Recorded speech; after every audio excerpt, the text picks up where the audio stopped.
Livro Ouse Pedir Mais, capítulo 16. Fato versus sentimentos. Se estudarmos a Bíblia, descobriremos que a fé é um dos dons mais enfatizados em toda a Escritura. Isso acontece porque ela é a porta para que recebamos todos os outros dons. Os enfermos são curados pela fé, Mateus 9:22. Somos salvos pela graça mediante a fé, Efésios 2:8. Somos justificados pela fé, Romanos 3:28.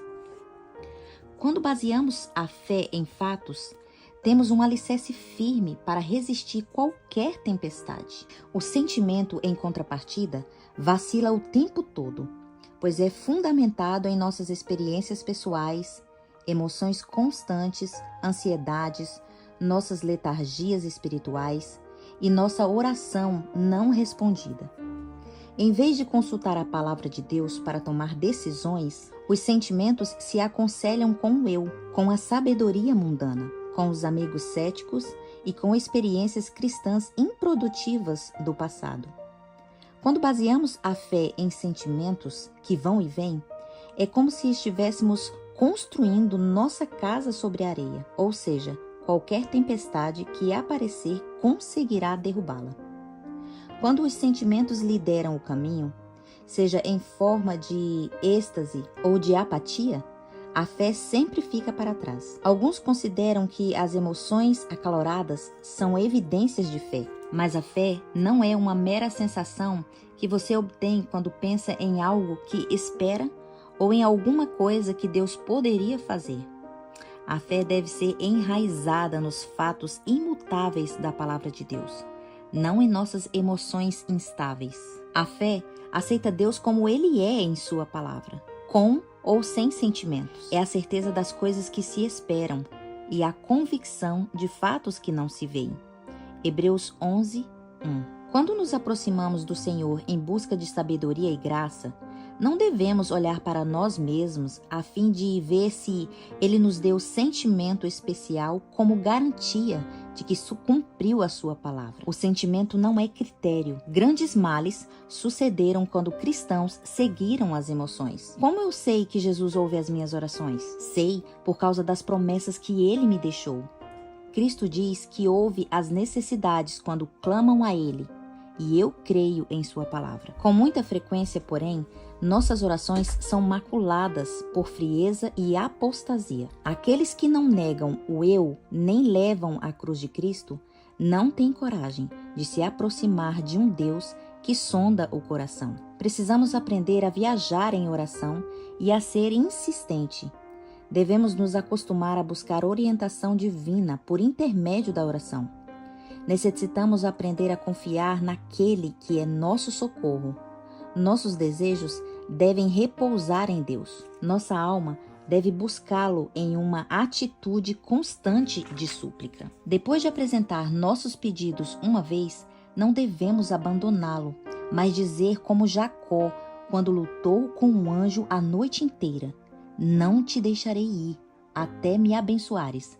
Gênesis 32:26. E como ele, prevaleceremos. O inimigo consegue impedir que muitos de vocês orem ao dizer que não sentem as suas orações e seria melhor parar até receber mais o espírito da intercessão, para que as suas preces não sejam uma piada. Mas você precisa dizer a Satanás: está escrito que é preciso orar sem cessar. 1 Tessalonicenses 5:17. Devemos orar até que nossos desejos se submetam à vontade de Deus. E se perseverarmos, isso acontecerá. Então o Senhor nos imbuirá com o seu Santo Espírito. Além disso, é quando menos sentimos vontade de orar que mais necessitamos fazê-lo. Quanto menos nos sentirmos dispostos a comungar com Jesus, tanto mais devemos orar. Procedendo assim, romperemos os laços de Satanás, desaparecerão as nuvens tenebrosas e perceberemos a doce presença de Jesus. Uma das minhas declarações preferidas sobre oração está no pequeno livro Caminho a Cristo. Nele, Ellen White escreve: por que deveriam os filhos e filhas de Deus ser tão relutantes em orar quando a oração é a chave nas mãos da fé para abrir os depósitos do céu, onde se acham armazenados os ilimitados recursos da onipotência? A Bíblia nos diz: faça-se-vos conforme a vossa fé, Mateus 9:29, e crede, e será assim convosco. Marcos 11:24. Como você pode ver, a oração é a chave, mas a fé precisa mover. A fé é a força que guia a chave de dentro da fechadura e abre a porta. E ela o faz porque confia em Deus. Confia que existe bênçãos incríveis através daquela porta fechada. Estamos dispostos a confiar em Deus hoje? Apesar do que sentimos, e girar a chave na porta que leva aos depósitos celestiais? Por quanto tempo continuaremos vivendo como se Deus não fosse digno de confiança? Por quanto tempo continuaremos a olhar por nossos sentimentos e deixar que Ele informe o caminho certo? Nesses últimos dias, Deus está desejoso a derramar o Espírito Santo sobre o seu povo. Mas para fazer isso, precisamos saber se esse dom pode ser confiado a nós. Ele necessita saber que o seguiremos, quer gostamos disso, quer não.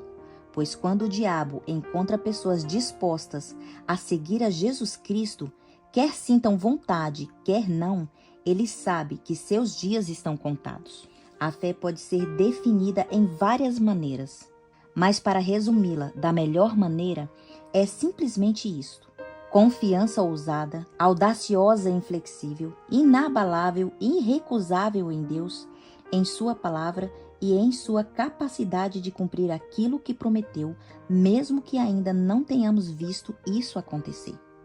A Bíblia encoraja: bem-aventurado os que não viram e creram. Jó 20:29. Enquanto ousamos pedir mais, que nós estejamos em meio a um grupo dos que são capazes de crer antes de ver.